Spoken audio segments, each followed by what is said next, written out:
Straight to you. Let's get down to business. So what made you decide, you know what, we have this already on order when people take our services in, but how did you go from that to saying, you know what, we can package it and sell it to a broader market? Yes. When did that happen? 2009. Okay. Talk us through what the process of that. Because since we started the catering service, I have that appetizer, crispy kangkong with garlic white sauce. So many years, always that appetizer. So one day I prayed to God, na Lord, please give me another appetizer. And year 2009, crispy mushroom oyster was scattered in all the markets in Bulacan. So one time when I go to market, I pick 3 packs. And after going home, I cook it like I cook mushroom. Then it started that. Before, they don't want to taste that, as if they will tell me, oh, what's that? Chicken skin? What's that? Bitukan ng manok or what? Because they weren't sure. They taste it. Apa. Oh, sira na ang linya ng pila because they love it. So it became super popular. Did Yes. Did it overshine or outshine the kangkong? No more kangkong now. Wow naman yung kangkong, because that sounded so Yes. good. Okay, well, Jay, talk to us also how you came into the mix in terms of helping Ma'am Au with the business. Yes, I was volunteering way back 2013 with Gawad Kalinga. Okay. And I was mentored by Tony Meloto about social entrepreneurship. So wandering around, it happened that she was the caterer of the event for a social summit. Faith siya, no? Then I saw the potential, and I also saw that this platform could help a lot of mushroom farmers and the community partners as well. So upon seeing the product, I approached her. That was in the New Year's Eve of 2013. Then I told her the platform, how we could impact the communities. Then she loved the idea, she loved the mission vision. Then she asked me when we could start.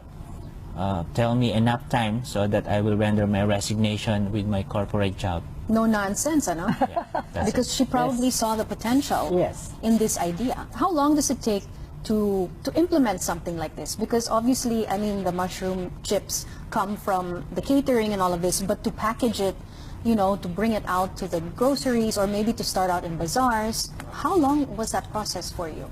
Around 6 to 7 months. That doesn't sound so long. Yes. Did you have a trial and error sort of, or did you have a focus group? What was your sort of training ground? The two of us just started it. And where did you first sell it? Kasi you tendered your resignation. In Bulacan, in one big bakery store in Bulacan. Okay. And it is very saleable. So as in, after 2-3 days, wala na? Yes. And you also had a lot of partners back then, but now there are mushroom chips sprouting pretty much anywhere. Yes.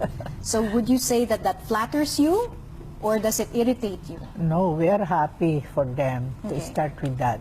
Okay. Before, we have our own livelihood program. We teach them how to cook, how to... So farm when they learn mushrooms. some, a little learning from them, so they started their own. You're talking about the communities. Yes, Which is others, other communities. in some provinces also. Okay. And what about helping the mushroom farmers? Because obviously this is also very important. There are two ways of seeing our product as a social enterprise product. The first one is the factory workers. We call them industrial partners. Okay. We do treat them as partners, not an employee. So we teach them the value formation. Every Mondays we have Bible studies. That there are different ways of doing business right now that you could be partners at the same time.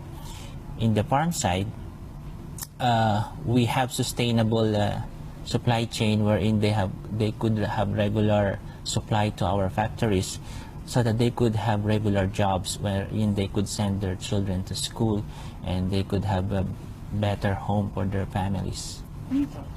Ma'am Au, Yes. this is you, right? Yes. Was this part of your original packaging as well? No, our original packaging is styro with clear wrap. Okay. Then after that, plastic like the peanut, nilalagyan ng mani. Okay. When Jay arrived, so he did everything to improve our packaging. So you attribute all of this new fresh look to Jay po? Yes, because I'm more on catering. Christmas is coming up, right? So obviously these packagings are super good. And the thing is, there's a health craze that's, you know, that's permeated the market. Yes. And I'm assuming that mushroom chips are much healthier than Any other snacks. This one, the 25 grams packaging, you could buy it at 49 pesos at different petrol stations and Okay. convenience stores. Okay. And this fourth quarter of this year, you could also buy this at mainstream supermarkets. Okay, because usually when you think healthy, you think health food stores, Yes. but you've gone pretty mainstream Yes. in terms of being in petrol stations and Yes. being in how did that come about for you? That's a direct selling approach. You approach them one by one, you have a proposal. Also, I could say that there's a intervention of God, how within the next 4 years we're able to grow, and we have a 3,000 square facility right now located in Cavite. From a kitchen, backyard, right now we have a From 3,000 backyard to square manufacturing. facility. And what else do you attribute to the success of this? Because it feels very, of course, homegrown is good. Yes. It feels honest.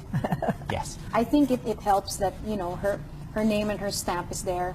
Yeah. Because it feels like it comes from your kitchen. Yes. As opposed to different, you know, food items in the market. I mean, it feels very mass-produced. Yeah. Although you're available in many places, it still feels like a bit of home. Yes. Yes. It's different, really.